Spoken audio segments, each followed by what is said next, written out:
संत तोचे जाना जगी, दया क्षमा ज्याचे अंगी. गावबा सारखा अंगठ्या बहादर मुलगा गावबा. गावबा म्हणजे फक्त खावबा होता, नाथ महाराजांचा शिष्य. कोण? गावबा. फक्त खावबा हरिपंडित महाराज, त्याला दुसरं काही येत नव्हतं. त्याला माहिती झालं नाथ महाराजांच्या घरी रोज पुरणपोळीचा नैवेद्य असतो. नाथ महाराज श्रीमंत आहेत, दारिद्र्याने गांजलेलं कुटुंब होतं. आईला विनंती केली, आई मला पुरणपोळी खायची, मला जाऊ दे नाथ महाराजांच्या घरी. निमित्त कशाचं आहे? पुरणपोळीचं. जाऊ दे, पुरणपोळी खायला खूप आवडत होती. गेल्या वर्षी आपल्या सप्ताहामध्ये हरिसर गुरुर्य भगवान महाराज रोगकरांचं नाथषष्ठीचं कीर्तन होतं आणि भगवान महाराज बोलले दुपारच्या कीर्तनात की पुढच्या वर्षी एकनाथ शांतीधामला गणेश महाराजांच्या नाथ महाराजांना पुरणपोळीचा नैवेद्य झाला पाहिजे. तर माननीय वसंतदादा पारखे उठले चालू कीर्तनात आणि लगेच म्हटले पुढच्या वर्षी पुरणपोळीची काय लागल तेवढं तूप, पुरणपोळी आणि तुपाची पंगत माझी म्हटली पुढच्या वर्षी षष्ठीच्या कीर्तनाला. आणि यावर्षी त्यांची ती पंगत होणार आहे महाराज. या सर्वांना निमंत्रण आहे माझं. बघायला आपले लेकरं काय करतात, त्यांना आपण साथ दिली पाहिजे. या जगताच्या पाठीवर कुठलाही धर्म असेल महाराज, इस्लाम असेल, ख्रिश्चन असेल, कुठलाही धर्म असेल, त्यांची त्यांच्या धर्माविषयीची निष्ठा अबाधित आहे. श्रीकांत महाराज अबाधित आहे. परंतु आपणच हिंदू लोक हिंदू म्हणून घेणारे हिंदू धर्माचा ऱ्हास करू लागलो, धर्माविषयी निगेटिव्ह बोलू लागलो. कशाचं काय खरे? म्हणजे टाळ वाजवणारा वेड म्हणतात. पण ज्ञानोबा तुकोबाच्या वारकऱ्याच्या विचारापर्यंत येण्यासाठी मला वाटतं अजून समाजाला किती वर्ष लागतील. आम्हाला हे माहिती 100, 150, 200 वर्षापूर्वी एखाद्या सायंटिस्टने सांगितलं की पाण्यापासून वीज तयार होते. पण आम्हाला हे माहीत नाही की 700 वर्षापूर्वी माझ्या माऊलीने लिहून ठेवले, उदकाचे निमिसे लख लखित तेज दिसे, पाण्यापासून वीज तयार होते. हे माऊलीने शोध लावून ठेवलाय. या जेवढ्या योजना आहेत ना, पाणी अडवा पाणी जिरवा, ह्या आताच्या मंत्र्यांनाच लावलेल्या याचा शोध हे आमच्या मंत्र्यांनी लावल्यात. तिथून मूळ खात्यातून आलेल्या आहेत महाराज. ज्ञानोबराय म्हणतात नगरेची रचावी, जलाशय निर्मावी, महावने लावावी नानाविध. ज्ञानोबरांनी तेव्हा सांगितले पाणी अडवा पाणी जिरवा. मग वृक्षवल्ली आम्हा सोयरे वनचेरे तेव्हा सांगितले तुकोबरांनी महाराज. पण आम्ही आमचे पोथीपुराण गुंडाळून ठेवले आणि आमच्या धर्माविषयी निगेटिव्ह राहू लागतो. मग असं करू नका दादा. आपल्या धर्माविषयी सकारात्मक विचाराने जीवन जगून आपल्या धर्माला पालन पोषण करण्याचं काम, खत पाणी घालण्याचं काम आपण केलं पाहिजे आणि ते करत आहात, आनंदाची गोष्ट आहे. परंतु आमच्या पाटलांना माहिती, यंदा पाटलांनी आलं पाहिजे बरं का कार्यक्रमाला एक दिवस. सगळेजण या. बघा आपले लेकरं काय करतात. आमची परिस्थिती नाही, पण आपले लेकरं जर आपल्या धर्माचं काम करत असतील, हिंदू धर्म वाढवण्याचं काम करत असतील, हे धर्मपीठं उभारली पाहिजेत आणि आपण त्यांना साथ दिली पाहिजे. या उगवत्या पिढीला मगाशी सांगितलं, या महापुरुषांच्या विचाराची गरज आहे, आध्यात्मिक रूपी ज्ञान मंदिराची गरज आहे महाराज. हे जर नसेल तर यांच्यावर संस्कार लाभणार नाहीत आणि महाराज आपल्याला खेटर खाल्ल्याशिवाय पुन्हा पर्याय नाही महाराज. म्हणून अनाथाचे नाथ, शांतीचे प्रतीक, शांतीचे द्वेतक, शांतीचे आदर्श पुतळे. हल्ली समाजामध्ये भौतिक सुबत्ता भरपूर वाढली, परंतु समाजाने शांती गमावली. म्हणून जोपर्यंत मानवाला शाश्वत शांती, शाश्वत सुख प्राप्त होत नाही, तोपर्यंत खऱ्या अर्थाने मानवाचं जीवन उदात्त आणि व्यापक होणार नाही. मानवाच्या जीवनाचा उत्कर्ष आणि अपकर्ष कशावर अवलंबून असेल तर ते म्हणजे संत विचारावर अवलंबून आहे महाराज. याच उदात्त हेतूने आणि शुद्ध हेतूने शांती ब्रह्म एकनाथ महाराजांचं मंदिर आपल्या जवळ पैठण नंतर मराठवाड्यात मंदिर नाही असं भव्य दिव्य एकनाथ महाराजांचं मंदिर. अनाथाचे नाथ म्हटलं की एकनाथ महाराज, ज्ञानोबा तुकोबा आणि एकोबा या 3 संतांचं नाव घेतल्याशिवाय महाराष्ट्रातला वारकरी संप्रदाय कधीच परिपूर्ण होऊ शकत नाही. काय आहे माझ्या एकनाथ महाराजांचं योगदान? काय एकनाथ महाराजांचं योगदान? मराठी भाषेसाठी आणि मराठी साहित्यासाठी 60 ते 70% लिखाण एकट्या एकनाथ महाराजांचे. महाराज एकट्या एकनाथ महाराजांचे. भारुडाच्या माध्यमातून समाज प्रबोधन असेल, गवळण, एकनाथी भागवत, भावार्थ, रामायण अशी ग्रंथ संपदा एकनाथ महाराजांची एवढी महाराज. म्हणून एकनाथ महाराजांचं मंदिर बांधावं असं कोणाला वाटलं नाही. मी नाथ महाराजांचे वंशज योगीराज महाराज गोसावी 14वे त्यांना पाचारण करून मंदिराचं भूमिपूजन केलं गेल्या वर्षी. आणि ते बोलताना म्हटले की महाराष्ट्रातल्या एका गणेश महाराजांसारख्या तरुण युवा कीर्तनकाराला सुचावून नाथ महाराजांचं मंदिर बांधावं हे एक मला आश्चर्य वाटू लागलं. कारण जे नाही ते केलं पाहिजे ते नाथ महाराजांनी मला बुद्धी दिली आणि नाथ महाराजांचं कार्य महाराज करतोय तुमच्या सर्वांच्या आशीर्वादाने. माझी कुठली तशी ताकद नाही, परिस्थिती नाही. इथं गादीवर उभं राहून खोटं बोलणार नाही. 6 लाख रुपये मी शेकड्याने काढले. आमच्या हरिसरांना माहिती. आणि अजून मी व्याज भरतोय, अजून 2-3 लाख कर्ज आहे माझ्याकडे.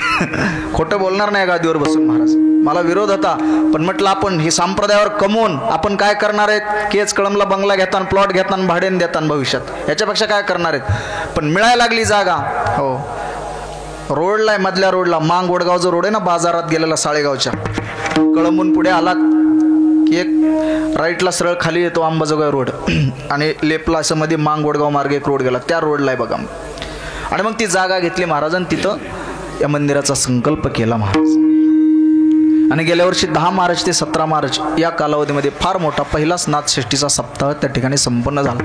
लोक महाराजांचं काल्याचं कीर्तन होतं. यावर्षी अर्जुन महाराज लाड, समाधान महाराज शर्मा, योगीराज महाराज गोसावी, संदीपान महाराज हसेगावकर, प्रकाश महाराज साठे, नामदेव महाराज लबडे पंढरपूरकर, आणि शेवटी काल्याचं कीर्तन माझंच आहे यावर्षी. या कार्यक्रमाचं सर्वांना माझं आग्रहाचं निमंत्रण आहे. येऊन बघा तिथं काय केलंय ते महाराज, खोटं बोलणार नाही. म्हणून नाथ महाराजांच्या प्रपंचाची कावड दादा भगवंताने वाहिली का नाही? वाहिली महाराज. आपण जर नाथ महाराजांच्या मंदिरासाठी एक वीट देण्याचा संकल्प केला तर मला वाटतं या परिसरातून टाकळीचं नाव होईल. आणि तिथे येऊन बघा टाकळीकर मंडळी. आणि आपण नाथ महाराजच्या मंदिरासाठी एक वीट दिली तर परमात्मा निश्चित आपल्या प्रपंचाची कावड वाहिल्याशिवाय राहणार नाही महाराज. कुठे जात नाहीत आपले 10-5 रुपये.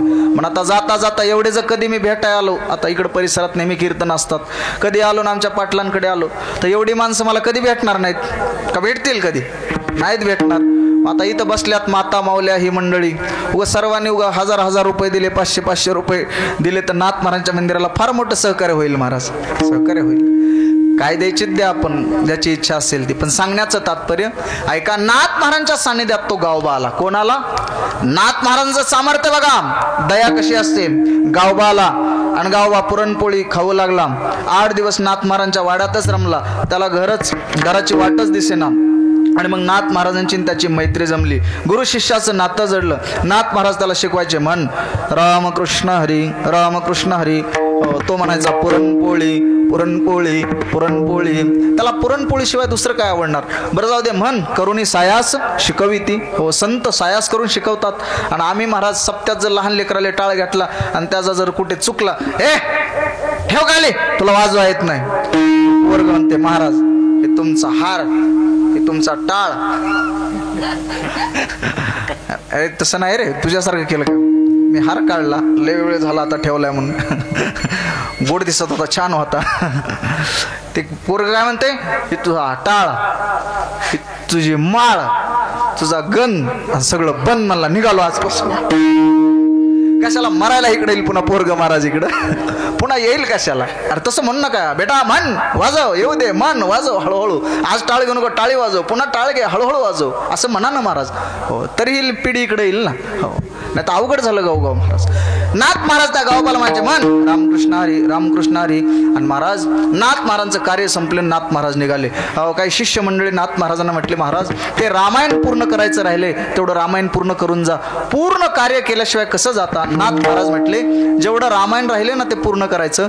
रामायणाचं लिखाण माझा गावबा करेल. सगळे उपेक्षात्मक बुद्धीने हसू लागले, निंदा करू लागले. वारे वा, गावबा म्हणजे खावबा, अंगठ्या बहादर, आणि हा काय भावार्थ रामायण पूर्ण करणार? हसायला लागले महाराज.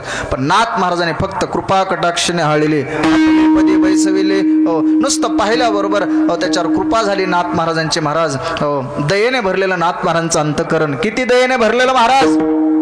वाळवंटामध्ये एक महाराज हरिजनाचं मूल रांगत होतं. त्याला कडेवर घेतलं आणि त्याच्यावर दया केली. नाथ महाराजांनी आपल्या कावडीतलं पाणी गाढव लोळत होतं, तहानलेलं, आणि त्याच्या मुखामध्ये गंगा ओतली. सगळे म्हटले नाथ महाराज वेडे झाले. पण गाढवाच्या मुखात ते पाणी ओतलं, गाढवावर दया केली, आणि परिणाम तिथंच महाराज भगवंताने दर्शन दिलं. नाथ महाराजांना गाढवात देव दिसला का? नाथ महाराज स्वतः देव झालते म्हणून त्यांना गाढवात देव दिसला. वाक्य नीट ऐका.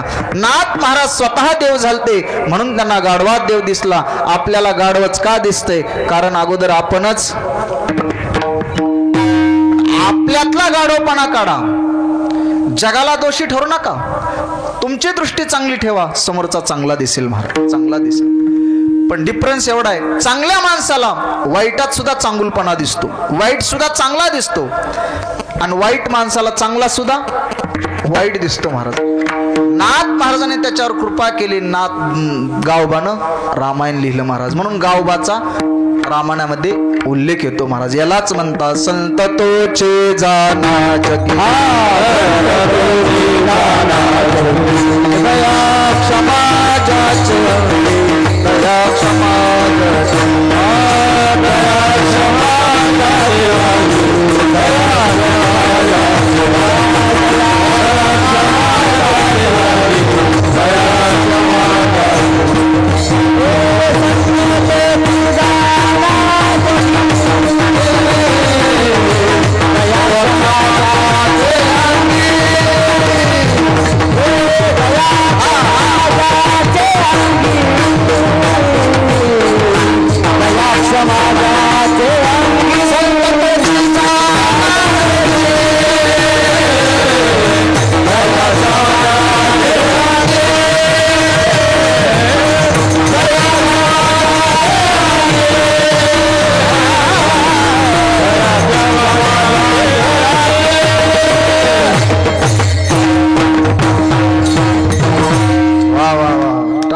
मृदंगाचार्यासाठी तेवढं तरी बसल्या बसल्या आम्हाला बरं वाटेल. संत तोची जाना जगी, दया क्षमा ज्याचे अंगी. जे ओतप्रोत ज्यांचं अंतकरण दयेने भरलेलं असतं, ते साधूचं हृदय असतं, तेच त्यांना संत म्हणतात. होय का अभंग गोड बघा. साधू संत माय बाप जे का दयेचे सागर, ती केले कृपादान मस्तकी ठेविला कार. भावाचे मुख्य स्थान भक्तीचे ते माहेर, माया मोहनी रसली शुद्ध झाले कलेवर, शुद्ध झाले कलेवर. संत माय बाप एवढा उपकार करा, नामाचं ते तबारी. साधू संत माये बाप कशाचे सागर आहेत ते? जे का दयेचे सागर. सागर म्हटले दयेचे सागर आहेत ते. तेही केले कृपादान मस्तकी ठेविला कर. भावाचे मुख्य स्थान भक्तीचे ते माहेर. परिणाम काय झाला? मस्तकी कर ठेवल्याबरोबर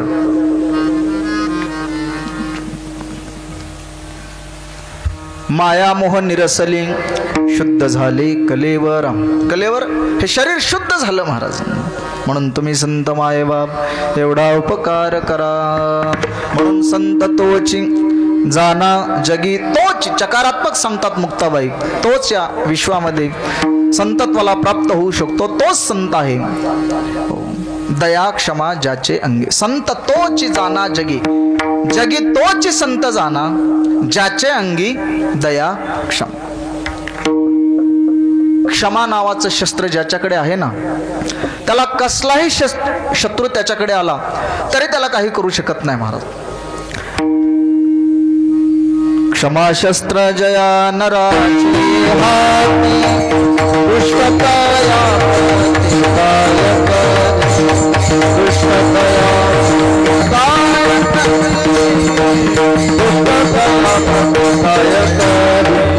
क्षमा शस्त्र जया नराची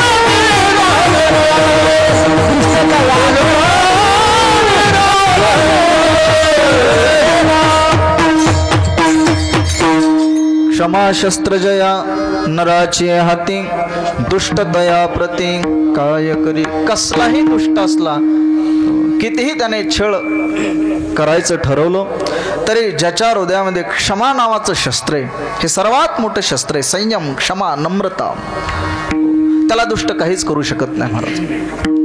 चित्त शुद्ध तरी शत्रू मित्र होती, चित्त शुद्ध तरी शत्रू मित्र होती.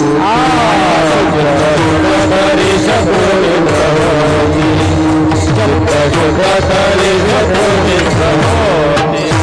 व्याघ्रहीन खाती सर्पतया व्याघ्रहीन खाती सर्पतया विषते अमृता भावते हिता विषते अमृता भावते हिता व्याघ्रहीन खाती सर्पतया व्याघ्रहीन खाती सर्पतया विषते अमृता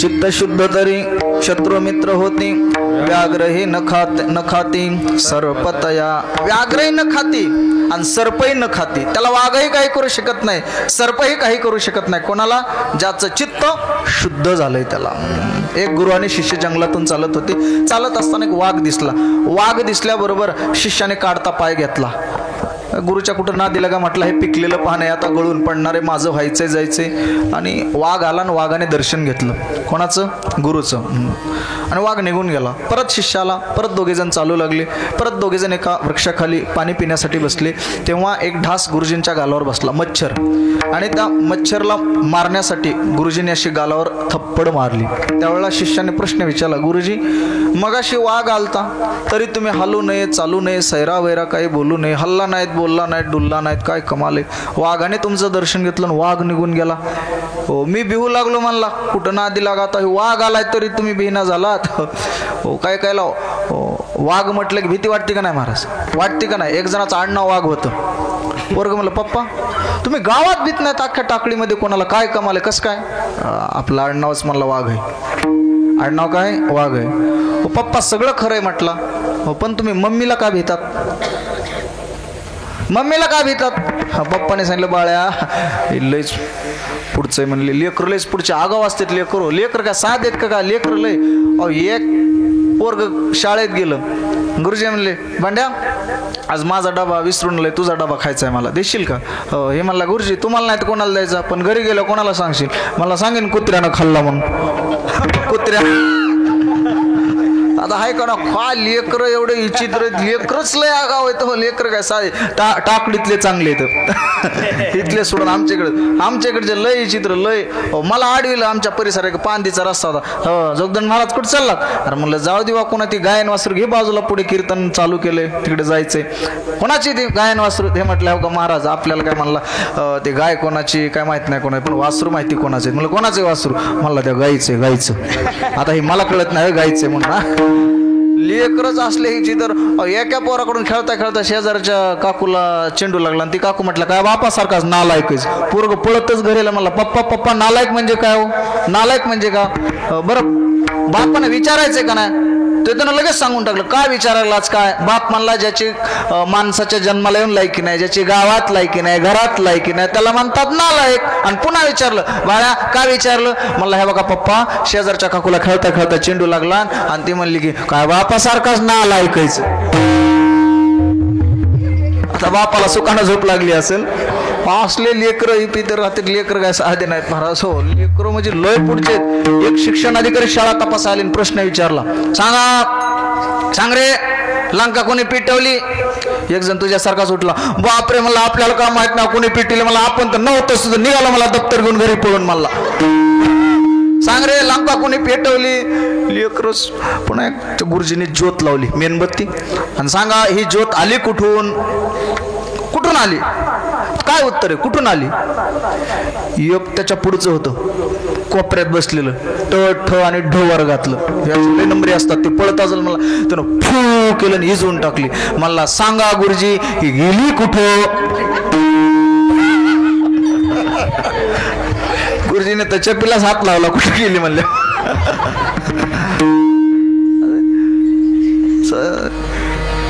आडनाव वाघ आहे म्हणून आपण गावात कोणाला भेट नाहीत पप्पा म्हटले पण मम्मीला काय भेटतात म्हणले तुझ्या मम्मीचं तिकडचं आडनाव वाघ मारे म्हणून भ्यावं लागते बाळ्या अर्थात ज्याचं चित्त शुद्ध झालं ना महाराज, ज्याने दया केली सर्व पशु पक्ष्यांवर, भूत प्राणी मात्रांवर, सर्वांवर दया केली, त्याला वाघही काही करू शकत नाही, त्याला सर्पही काही करू शकत नाही. जो समतेला प्राप्त झाला, हे विश्वची माझे घर, ही समता ज्याच्या जीवनामध्ये प्राप्त झाली ना, तो सर्वांवर सारखी दया करत असतो. आणि मग तो दया करत असताना नीच भेदभाव हे अजिबात पाहत नाही. म्हणून मुक्ताई म्हणतात, संत तुझी जाना जगी दया ज्याचे अंगी क्षमा नम्रता. जो नम्र होतो तो देवाला कोणतो, आणि जे नम्री असतात त्यांना पोलीस कोणतात. म्हणून माणसाने नम्र असावं का नम्री?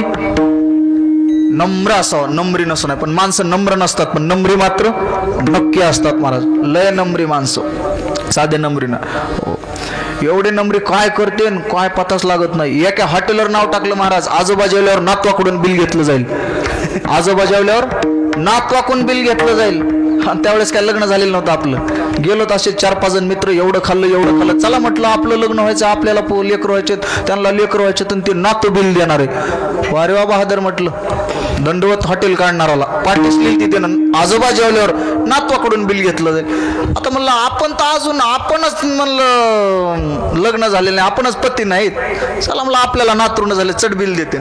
पुढचं आमचं डोकंच ना, एवढं खाल्लं, एकदा इथं दाबायचं, एकदा इथं दाबायचं, म्हणजे एवढं निबर हे लागत नाही तोपर्यंत रेचलो. एका मित्राच्या नरड्यातून अशी जिलबीची काडी बाहेर आली, तरी थिएटर पुढे आला, कडी कडी कडी म्हणला, येऊ दे पुढे. अरे म्हणलं कुठं भरतो तरी? म्हणला तुम्हाला काय करायचं, नातू बिल देणार आहेत, जिलबीच्या पुंगळीत भरीन. म्हणला एवढं खाल्लं बाहेर निघालो. म्हटले जोगदान महाराज 2151 रुपये बिल झालं. कारण म्हटलं लाज वाटत धडधडीत तुम्ही पाठी लिहिली, आजोबा जेवल्यावर नातवाकडून बिल घेतलं जाईल. मग घ्या ना आमच्या नातवाकडून बिल. म्हटले ते खरंय, म्हटले तुमचं बिल तुमच्या नातवाकडूनच घेतलं जाईल, पण इथं तुमचे आजे जेवून गेलेत, म्हणले त्याचं बिल काढा. आमची तर ट्यूबच पिटली पुन्हा. म्हणजे काय माणसं नम्री असतील काय सांगता येत नाही महाराज. माणसाने नम्री असण्यापेक्षा नम्र असावं महाराज. क्षमा आपल्या जीवनामध्ये असावी. क्षमा शांती तेथे काय, दया क्षमा शांती तेथे देवाची वसती. हे सद्गुण जिथं वास करतात तो संत असतो. आणि संताचं लक्षण सांगत असताना मुक्ताई म्हणतात, ज्याच्या अंतःकरणाला अहंकारानं शिवलं नाही, ज्याच्या अहंकाराला लोभानं स्पर्श केलं नाही, ज्याच्या अंतःकरणाला विकाराने क्रोधाने स्पर्श केलेला नाही, तोच या जगामध्ये विरक्तवान आणि तोच या जगामध्ये वैराग्यवान महापुरुष असतो. म्हणून मुक्ताई म्हणतात, लोभ अहंता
नये मना जगी विरक्त तोची जाणावड पार.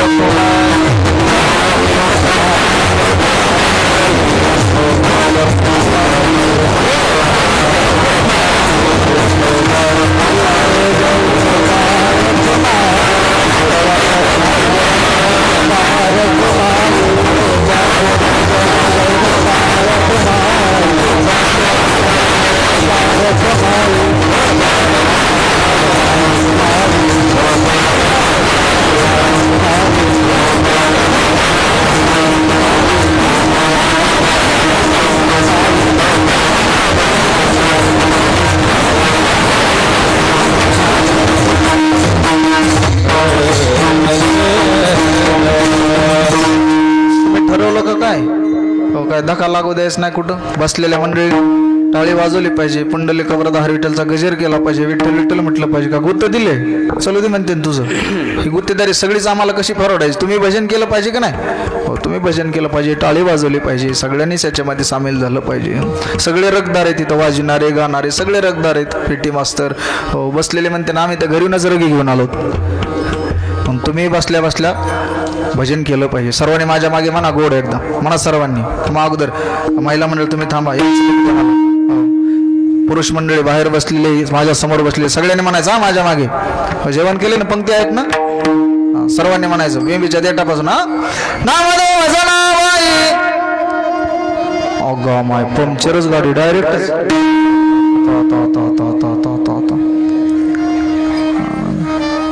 काय म्हणते त्याला आठवड्या भोवतीच काय पाखराने खाल्लं. पाखरानं खाल्लं म्हणा. काय लाजायला लागला. नामदेव जनाबाई बसलेले फक्त नामदेव जनाबाई. पहिला मंडळ नामदेव जनाबाई, नामदेव जनाबाई, नामदेव जनाबाई. पुरुष मंडळी नामदेव जनाबाई. कसा तरी निघाला बाबा. 1,00,000 मुंगे असल्या तरी लाईनीत चलतील 1,00,000. पण 10च मुंगळे असू द्यात ना, एक इकडे एक तिकडे. तालमेळच नसतो आपला महाराज. म्हणा सगळेजण नामदेव जनाबाई, सोपन काका मुक्ताबाई, नामदेव जनाबाई, सोपन काका मुक्ताबाई. शेजारची बाई म्हणत नाही नामदेव जनाबाई. म्हणा नामदेव जनाबाई, सोपन काका मुक्ताबाई. टाळी काही वाजत नाही. टाळी कोणी वाजवायची? उद्यापासून बायकोने जेव्हा वाढले की नुसतं हाताना रामरट्टा चालू ठेवायचा. हा तोंड उघडायचं नाही काय नाही. बघू बरं तिथं जमतंय का. मग इथं बी टाळी वाजली पाहिजे, नामस्मरण दोन्ही चाललं पाहिजे ना. चला सर्वांना धन्यवाद. लोभ आणता नाही मना जगी विरक्त तोची जाणा. ज्ञानदादा ऐक संतत्वाचं लक्षण सांगत असताना हो ज्याच्या अंतकरणात लोभ नाही अहंता नाही तो विरक्त आहे या जगामध्ये. जगी विरक्त तोची जाणा तोच वैराग्यवान खरा पुरुष आहे. लोभ त्याला म्हणतात. कोणी जर विचारलं पापाचा बाप कोण, पापाचा बाप कोण माहिती का? पापाचा बाप कोण? तर डोळे झाकून उत्तर द्यायचं लोभ. काशीहून पंडित होऊन टाकळीला आला आणि म्हटले परीक्षा घेऊ आता. म्हटलं काही मला प्रश्न विचारला, पंडित पदवी प्राप्त करून आलोय. टाकळीतल्या लोकांनी मिरवणूक काढायचं ठरवलं, पण एक जण म्हटला थांब रे, तुझी मिरवणूक काढायच्या अगोदर माझ्या एका प्रश्नाचं उत्तर दे. विचार म्हटला, काही प्रश्न विचार. तुझ्या प्रश्नाचं काय? हजारो प्रश्नाचं उत्तर दिले. हे रांगा लागल्यात सर्व. तुझा असून असून काय असणार आहे? पंडितजी रथामध्ये बसलेले होते आणि यानं विचारलं पापाचा बाप कोण शास्त्रीजी सांगा. त्यानं तर कपाळालाच हात लावला, डोकं खाजवायला लागला. 12 वर्ष अध्ययन केलं म्हटलं काशीला, पण या प्रश्नाचं उत्तर काय अजून कुठे मिळालं नाही. जावा म्हटले या प्रश्नाचं उत्तर घेऊन या, तर गावात पाऊल ठेवायचं. पंडितजी काशीला गेली. असे हिंडत होते. अप्रसन्न चेहरा होता. चेहऱ्यावर नाराजी दिसत होती, दुःख दिसत होतं, प्रफुल्लित चेहरा दिसत नव्हता. आणि मग एका वेश्यानं पाहिलं आणि त्या पंडितजींना विचारलं महाराज आपण महाराज आहेत असे अप्रसन्न का? काय कारण सांगा ना. अगं जाऊ दे बाई, तुला सांगून काय उपयोग, सांगा ना काय तुमचा प्रश्न आहे. हो तुमच्या सारख्याचा चेहरा प्रसन्न पाहिजे, कधीतरी असं हसलं पाहिजे. तुम्ही जगाला हसवता आणि तुम्ही आज असे नाराज का? काही काही माणसं हसतही नाहीत, हसविले तरी रडवलं तरी रडत नाहीत. त्यांना टॉनिक कोणतं पाहिजे हेच कळत नाही आम्हाला. काय काय तुम्ही हसत का नाहीत? मेरी सुरत आहे वैशीच आहे, सदा पडलेल्या चेहऱ्याच. आपल्या मनानं जीवन जगावं महाराज. काय पुन्हा गेलं तर गेलं, कधी राम म्हणावं लागले काही सांगता येत नाही. सांगा ना महाराज असे अप्रसन्न का? माझ्या एका प्रश्नाचं उत्तर आहे, सांगा ना मला. तुला कुठे येत असो का? मी पंडितजी तरी मला येईना, सांगा तर खरं ना. आणि मग पंडितजीने सांगितलं पापाचा बाप कोण आहे या प्रश्नाचं उत्तर मला पाहिजे. ती वेश्या म्हटली चला माझ्या घरी चला, तुमच्या प्रश्नाचं उत्तर मिळेल. ते म्हटलं आम्ही सोहळ्यात राहणारी पवित्र सोहळी एकतेचं भुवंडळी, सोहळ्यात राहणार उपाधी वेगळे, तुम्ही निर्विकार, काहीच संसार तुम्हा नाही, असे आम्ही राहणार आहेत. आम्ही वेश्येच्या घरी येऊ शकत नाही. ती म्हटली माझ्या दारात जर आलात तर तुम्हाला 1000 सोन्याच्या मोहरा दिल्या जातील आणि तुमच्या प्रश्नाचं उत्तर मिळेल. चला म्हटलं इथे कोण आहे बघायला, आणि मग दारात गेला. 1000 सोन्याच्या मोहरा त्याला मिळाल्या आणि मग पुन्हा विचारलं त्या वेश्याला, सांग ना माझ्या प्रश्नाचं उत्तर, पापाचा बाप कोण? ती म्हटली, पंडितजी सांगते, पण माझ्या घरामध्ये तुम्ही एकदा प्रवेश केला पाहिजे. तो म्हटला, आम्ही वेश्याच्या घरी येत नसतो, आम्ही महात्मे आहेत, आम्ही पंडितजी आहेत, आम्ही शास्त्राचं अध्ययन केलेलं आहे, आम्हाला ज्ञान आहे, आम्ही तुमच्यासारख्यांच्या घरी येत नसतो. ती वेश्या म्हटली, तुम्ही जर माझ्या उंबऱ्याच्या आत आलात तर तुम्हाला 2000 सोन्याच्या मोहऱ्या दिल्या जातील. 2000 सोन्याच्या मोहरा म्हटलं की पंडितजी लगेच पाजरले आणि चला म्हटली इथं कोणी बघायला आपल्याला. आणि मग पंडितजी आतमध्ये गेले. सांग ना माझ्या प्रश्नाचं उत्तर. तेव्हा वेश्या म्हणते, महाराजजी या पाटावरती बसा आणि माझ्या हातचं जेवण घ्या. पंडितजी म्हणतात, आम्ही वेश्याच्या हातचं खात नसतो. ती म्हटली, तुम्ही जर माझ्या हातचं जेवण केलं तर तुम्हाला 3000 सोन्याच्या मोहरा दिल्या जातील. 3000 सोन्याच्या मोहरा म्हटलं की पंडितजी लगेच पाटावर बसले आणि जेवणही केलं. आणि मग सांग आता. ती म्हटली, तुम्ही माझ्या कॉटवरती बसा, आम्ही तुमच्या आसनावर बसत नसतो, तुम्ही जर माझ्या कॉटवरती बसलात तर तुम्हाला 4000 सोन्याच्या मोहरा दिल्या जातील. 4000 सोन्याच्या मोहरा म्हटलं की पंडितजी कॉटवरती बसले. आणि मग पंडितजींनी विचारलं, सांग ना माझ्या प्रश्नाचं उत्तर. असं म्हटल्याबरोबर तिने चप्पल काढली, काड दिशेने पंडिताच्या गालात लावली. आणि तेव्हा पंडितजी विचारतात, सांग ना प्रश्नाचं उत्तर. मार खातो पण प्रश्नाचं उत्तर सांग.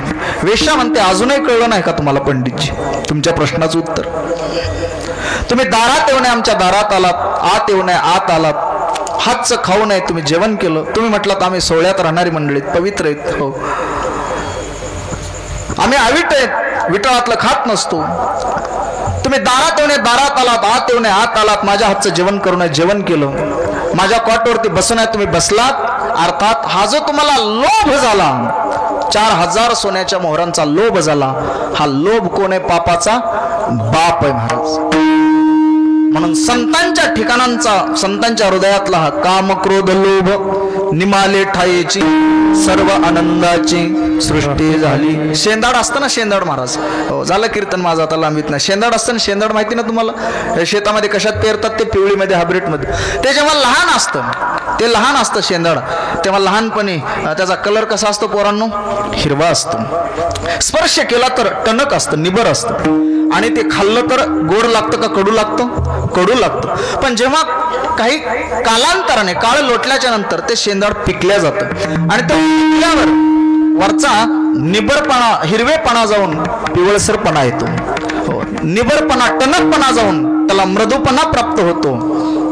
मृदू सबाह्य नवनीत जैसे सज्जनाचे चित्त. आणि कडू होतं ते आता कसं झालं? गोड झालं महाराज. कामाचा हिरवेपणा, क्रोधाचा निबरपणा आणि लोभाचा कडवटपणा, हे 3 दोष आपल्या या देहरूपी शेंदाडात जोपर्यंत आहेत, हे सुद्धा काय? शेंदाड आहे. त्या शेंदाडाकडे जाऊ नका. त्या शेंदाडाचं नाही उदाहरण दिलं तो कोबऱ्याने, या शेंदाडाचंच उदाहरण दिले. या शेंदाडात हे 3 दुर्गुण आहेत, काम, क्रोध आणि लोभ. एकदा का ज्ञान प्राप्त झालं की महाराज कामाचा हिरवेपणा जातो. भक्ती प्राप्त झाली की लगेच क्रोधाचा निबरपणा जातो. भक्ती, ज्ञान आणि वैराग्य प्राप्त झालं, काम, क्रोध, लोभ, लोभाचा कडवटपणा जातो, त्याला वैराग्य प्राप्त होत असतं. म्हणून मुक्ताई म्हणतात ज्ञानदादा, अरे मग संत कोणाला म्हणतात? लोभ, लोभ अहंता नये म्हणा, लोभ नये म्हणा, अहंता नये म्हणा. कारण अहंकार असा आहे, अज्ञानाच्या पाठीमागे लगत नाही, पण नवल अहंकाराची गोटी विशेष न लगे अज्ञानाचे पाठी, सज्ञानाचे झोंबे कंठी, नाना संकटी नाचवी. ज्ञानाच्या कंठाला धरते म्हणून अहंकार. विद्वत्ता असावी, भक्ती असावी, पण तिथे नम्रता असावी महाराज. ती विद्या शोभून दिसत असते महाराज. विद्या प्राप्त करण्यासाठी नम्रता लागते, प्राप्त केलेली विद्या टिकण्यासाठी नम्रता लागते महाराज. कारण विद्या विनयेने शोभते. म्हणून अहंकार गेला कमने देव झाला. आणि एकदा का अहंकार गेला की ज्ञानदादा, तो असा अहंकार धरून का बसला रे? ताटी लावून ए बाहेर तोच या जगामध्ये व्यक्तिवान पुरुष आहे, तो नाहीच. वैराग्य त्यालाच प्राप्त होतं. लोभ अहंता नये मना जगी विरक्त तोच जाना. वैराग्य त्याला म्हणतात. शुकाचार्यांच्या वैराग्याचं जर आपण चिंतन केलं तर शुकाचार्य महाराज आईच्या उदरात 12 वर्ष राहिले या माया मोहाला. त्यागून कंटाळून त्रासून नको म्हटले, बाहेर यायचंच नको. आणि मग व्यास महर्षी जातात, बाहेर ये शुका, मी बाप आहे तुमचा, बाहेर या, तुम्हाला माया काही करणार नाही. शुकाचार्य म्हणतात, कोण बाप असला तरी मी बाहेर येत नाही, तुम्ही माझे बाप आहेत माहिती, पण तुम्ही मायेच्या अधीन आणि तुम्ही कोण मला बाहेर ये म्हणणारे, मी बाहेर येत नाही. तेव्हा भगवान श्रीकृष्ण परमात्मा येतात, बाहेर ये शुका, कोण, मी परमात्मा आहे, मी मायाधीश आहे, मी मायाधीश आहे, तुला माया स्पर्श करणार नाही, बाहेर ये. आणि मग शुकाचार्य जसे बाहेर येतात तसं त्यांचं वर्णन केलं. ब्राह्मणाचे पोर एक खेळासी ते कापत कापत बाहेर आले, माधवेची पळून गेले रे, ऐकत सांगितले असे जाणून खेळ. जसे बाहेर निघाले तसे पळायला लागले महाराज. जन्मतेनी प्रसंगे स्त्री देह शिवने अंगे, की जन्मते थोने अवगे सोळे की जे. जन्मताना स्त्री देहाचा प्रसंग शुकाचार्यांच्या शरीराचा. जे पळत सुटले नागवेच पळायला लागले, बाप मागे पोरग पुढे, बाप मागे पोरग पुढे. आणि शुकाचार्य हाक मारतात, ए शुका, ए शुका, यम प्रव्रजंत मनोपेतमपेत कृत्यम वैपायनो विरह कातर आजुहाव पुत्रेति तन्मयतया तरो विनेदुस्तम सर्वभूत हृदय मुनिमान तोस्मी. अहम मुनितः अस्मी, मी त्या मुनींना नमस्कार करतो. सर्वभूत हृदयम, जो सर्वभूतांच्या ठिकाणी प्राप्त झालेला आहे. म्हणून व्यास महर्षीने हाक मारली की शुकाचार्यांच्या पुत्राच्या निमित्ताने जंगलातली झाडं ओदायची. हे शुका, शुका, हे शुका, वापस फिर, मी तुझा बाप आहे तुझ्या पाठीमागे. पण शुकाचार्य तसेच पुढे जातात.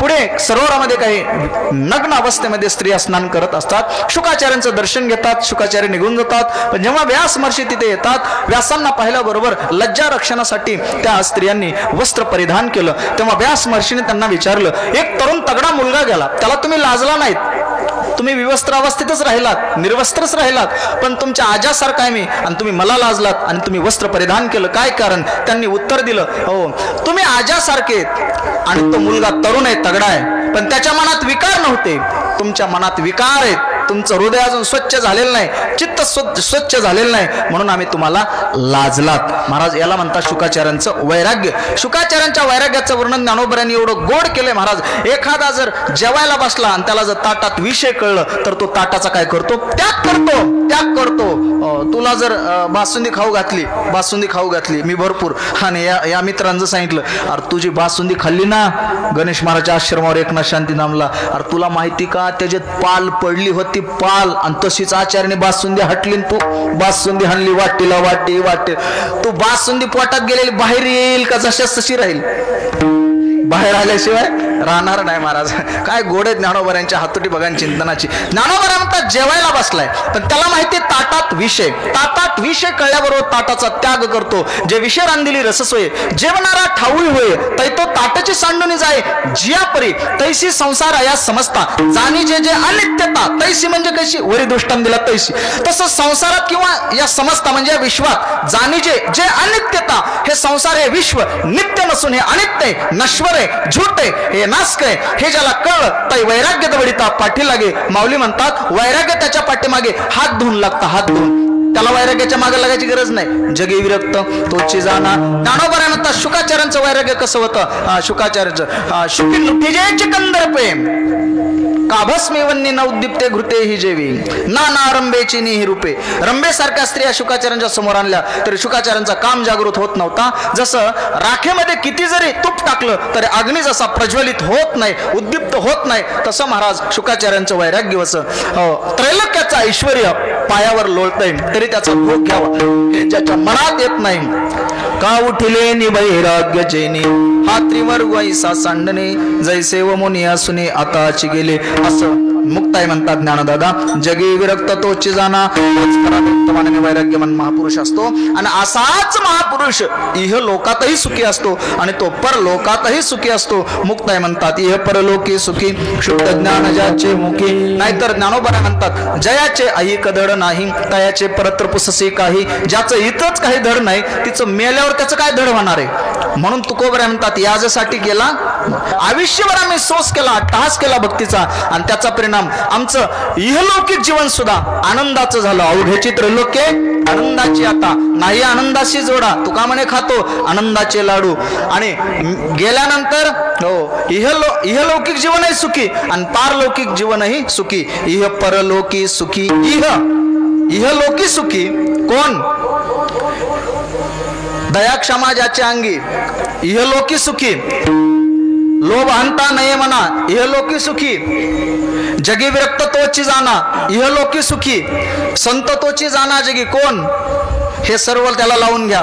इहलोकी सुखी, इह परलोकी सुखी, इह परलोकी सुखी गेल्यानंतर त्याला चांगली गती प्राप्त होते. पण केव्हा? शुद्ध ज्ञान ज्याचे मुखी, ज्याच्या मुखामध्ये शुद्ध ज्ञान आहे. शुद्ध ज्ञान कशाला म्हणतात? रोज ज्ञानेश्वरी गाथा, एकनाथी भागवत वाचणं, हरिपाठ म्हणणं, याला काय म्हणतात? शुद्ध ज्ञान. ज्याच्या मुखामध्ये हे रोज अभंग आहेत ज्ञानेश्वरी, शुद्ध ज्ञान ज्याचे मुखी, इह परलोकी सुखी, शुद्ध ज्ञान ज्याचे मुखी. आणि ऐक ज्ञान दादा, माझी शेवटची एक विनंती ऐक. आता तरी या जगाच्या कल्याणासाठी तू बाहेर आहे.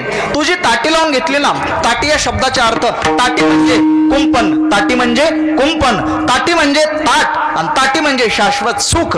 या जगाला शाश्वत बोध प्राप्त करण्यासाठी ज्ञानदादा तू बाहेर ये आणि ज्ञानाची ज्योत पेटव. तू असं मध्ये बसू नको. ऐक, अरे सुखसागर आपण व्हावे, जगबोधे निभवावे, म्हणून अनाठाई संकल्प बाजूला करा. आणि माझी विनंती ज्ञानदादा, मिथ्या कल्पना मागे सारा,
कल्पना मागे सारा ताटी उघडा ज्ञानेश्वरा अनाठ आहे संकल्प हे ज्ञानदादा बाजूला करा आणि जगत कल्याणासाठी तुम्ही ताटी उघडून बाहेर या. कारण एरवी तरी मी मूर्खू जरी झाला अविवेकू तरी संत कृपा दीपकू स्वजळू असे. म्हणून तुम्ही बाजूला या.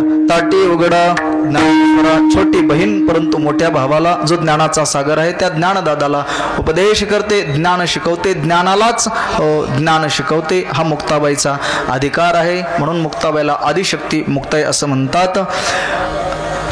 पोळ्याचा सण होता. अनेक लहान लेकराने तो तांब्या भरून ठेवला होता कलरचा, आपलं बैलांना कलर देण्यासाठी. दुसऱ्या दिवशी त्याला गेरूचा खडा म्हणतात. काऊच का काव गेरू, हा काव. तो डब्यामध्ये ठेवलेला रात्रभर भिजू द्यावा म्हटलं आणि सकाळी बैलांना कलर देऊ, चिखलाच्या बैलांना. सकाळी याचा बाप उठला त्या पोराचा आणि त्याने तोच डबा उचलला. पोरांना कुठे तोच डबा उचलला आणि निघाला. हरिसर गेला. पहाट होती, धड प्रकाशही नव्हता आणि पूर्ण अंधारही नव्हता. ज्ञानोबराने त्याला 8व्या शब्द वापरला. जैसे चंद्रा आड आबाड सदट दाटे सजळ वा मग गडदना उजाळ ऐसे झावळे होय. झावळात लोक म्हणतात ना, झावळात 56 भाषेचा केला असे गौरव. ज्ञानेश्वरी 56 भाषा. तो झावळात गेला असं बसला. खडकाळ जमीन होती तिथं बसला आणि बसल्याबरोबर सर्व कार्यक्रम आटोपला. आणि कार्यक्रम आटोपल्यानंतर याच्या लक्षात आलं, अरे बाप रे म्हणला. आणि कोटा फुटला म्हणला माझा, आता मरतो म्हणला, आता काही खरं नाही म्हणला, अवघड झालं म्हणला. आणि जी बघितलं लाल पाणी खाली गेलेलं सगळं, ती तांब्यातलं लाल पाणी पहिलं ती. आणि आताडे म्हणला माझ्या पोटातले कोटा फुटला. काय म्हणतात त्याला अजून, काय हे बाहेर काय पडले, आताडे नाही दुसरा अजून म्हणतात ना बाहेर काय पडले. हा दुसरा अजून एक शब्द आहे बघा. कोटा एक फुटला शब्द आहे आणि दुसरा अजून एक शब्द आहे. हो काय काय गेलं पोटातलं ते असं. हो आता मरतो म्हणला, जगत नाही. आणि कोरोनात असंच झालं, काही नव्हतं झालेलं पण झाला म्हणला की गेला. काय नव्हतं झालेलं, मेलो म्हणला आणि तिथंच पडला, झाकीवूनच पडला. लोक म्हणले कुठे गेले पाटील, घरचे म्हणले कसे येणार अजून कसे येणार. गेले तर तिथं घरी आणलं कसं तरी. पापणी काय महाराज वरी उचलण्या झालं, पापणी खाली टाकायला लागलं. मेलो उठा म्हणले, काय झालं काय नाही म्हणला. कोटा फुटला, सगळे आताडे माझ्या शरीरातले गेले म्हणला. लय अवघड झालं म्हणला. असले विचित्र संडास कधीच बघितलं नाही म्हणला. खूप अवघड झालं. मेलो म्हणला, आता जगत नाही. आणि ह्या घरी माणसं जमलेले, काय झालं डॉक्टर आणले, हे आणले. तेवढ्यात ह्याचं पोरग उठलं आणि तांब्या सापडायला लागलं. बैलांना कलर देण्यासाठी पोळ्याचा सण तांब्या सापडायला लागलं. आणि हे मोठे रडायला लागलं, तांब्या सापडा म्हणून कलरचा. मोठे रडायला लागलं. गावातले लोक म्हणले, आत्ताच काय रडायसारखं झालंय, काय झालंय बॉम्बलाय म्हणले, कार्ट्या रिकामा म्हणले. हा अजून बाप जिवंत आहे म्हणले, चालू म्हणले ट्रीटमेंट म्हणले. हा म्हणला मी त्याच्यामुळे नाही रडत. मग काय झालंय म्हणले, नेमकं झालंय काय सांग तुला. म्हणला माझा तांब्या सापडतोय म्हणला कलरचा, बैलांना कलर द्यायचा होता, मी रात्री म्हणला खडा त्याच्यामध्ये भिजू घालून ठेवला होता म्हणला. आणि मग सगळ्यांनी ओळखीलं ही पराक्रम कशाचा आहे ती. म्हणले ह्या डब्याचा पराक्रम दिसतोय म्हणले. आणि म्हणले मग पाटील काय झालं नाही राव तुम्हाला म्हणले, तुम्ही जे डबा नेलता ना म्हणले, ते कलरचा डबा नेलता म्हणले, पाण्याचा ते त्याच्यामध्ये खडा भिजू घातलेला, ते म्हणले पाणी झालं कलरचं असलं, काय तुम्हाला झालं नाही म्हणले, उठा म्हणले. आणि असं म्हटलं की पाटील ताट दिशेने उठून बसला महाराज, काहीच झालं नाही महाराज. का म्हणजे त्याला कल्पनेचा खेळ त्याला काय झालता, बादला होता. संशयाहुनी थोर अनिक नाही पाप घोर, हा विनाशाची वागूर प्राणी अशी. बाबांची ज्ञानेश्वरी तयार आहे वा. हो बरं, तुम्हाला येते ती मला बी ती म्हणून बरं आहे, माझं उघडं पडलं असतं. पाटील असो, पाटलांना माहिती ना, आम्ही दादांच्या फडावर तिथंही चालली म्हणतो, प्रमाण देतात. म्हणजे ही कुठं सोपी गोष्ट नसते ना, काहीतरी घासल्याशिवाय उगच आहे का महाराज. असो, दंडवत आहे तुमच्या चरणावर महाराज. हा तसा मुक्त आहे म्हणतात ज्ञानदादा. त्याला जो जसा कल्पनेचा खेळ बादला, ही कल्पना आहे. जगत म्हणजे काय, ब्रह्म सत्यम जगन मिथ्या जीव ब्रह्मैव नापरहा. शंकराचार्य सांगतात, 4 वेद 6 शास्त्र 18 पुराणाने जो मी सार सांगितला, तो मी एका श्लोकाच्या अर्ध्या श्लोकात सांगतो. सार काय आहे ते, जीव ब्रह्मैव नापरहा, ब्रह्म सत्यम जगन मिथ्या, श्लोकार्धेन प्रवक्ष्यामी. जीव हा ब्रह्मस्वरूप आहे, दुसरा तिसरा कोणीच नाही, जग मिथ्या आहे. म्हणून मुक्त आहे. ज्ञानदादांना म्हणते मिथ्या कल्पना मागे सारा, कारण हे जगत मिथ्या आहे, खोट आहे. कल्पना अविद्या तेने झाला, जीव मायोपादी शिव बोली जेते म्हणून मिथ्या कल्पना मागे सारा. आता हे असलं काढलं तर तुम्ही झोपतान. रज्जू सर्पाकार भासी येले जगडंबर. हो, मुळात साप नाहीच, पण तो भासला अंधारामध्ये साप आहे म्हणून, आणि साप साप साप साप साप म्हणून भिवू लागला. पण जेव्हा त्याला अधिष्ठानाचं ज्ञान झालं की साप नसून काय दोरी दोरी, त्याला ज्ञान झालं की मग पुन्हा भीती त्याच्याकडे राहत नाही. म्हणून मिथ्या कल्पना मागे सारा. आणि जगत कल्याणासाठी तुम्ही ताटी उघडून बाहेर या. ताटी उघडा ज्ञानेश्वरा ये परलोकी सुखी. कोण? दया क्षमा ज्याच्या अंगी ये परलोकी सुखी. शुद्ध ज्ञान ज्याचे मुखी ये परलोकी सुखी. लोभ अहंता नये मना जगी विरक्त तोची जाना. दया क्षमा ज्याचे अंगी संत तोची जाना जगी. असा अभंगाचा भावार्थ माझ्या अल्पमती बुद्धीप्रमाणे मांडण्याचा प्रयत्न केला. माझी वेळ समाप्त झालेली आहे. जाता जाता सर्वांना एक विनंती आहे. शांतीब्रह्म एकनाथ महाराजांच्या मंदिराचं काम चालू आहे. आपण नाथषष्ठीच्या सप्ताहासाठी सर्वांना निमंत्रण आहे. गुणीजन कलाकार वर्ग तुम्ही या एक दिवस. बाबा तुम्ही बाबा इकडचे नाथषष्ठीच्या परिसरामध्ये खूप मोठं नाथ महाराजांचं कार्य करतोय. तुमच्या सर्वांच्या आशीर्वादाने तुम्ही नक्की आवर्जून नक्की या. माझं आग्रहाचं निमंत्रण होतं सर्वांना.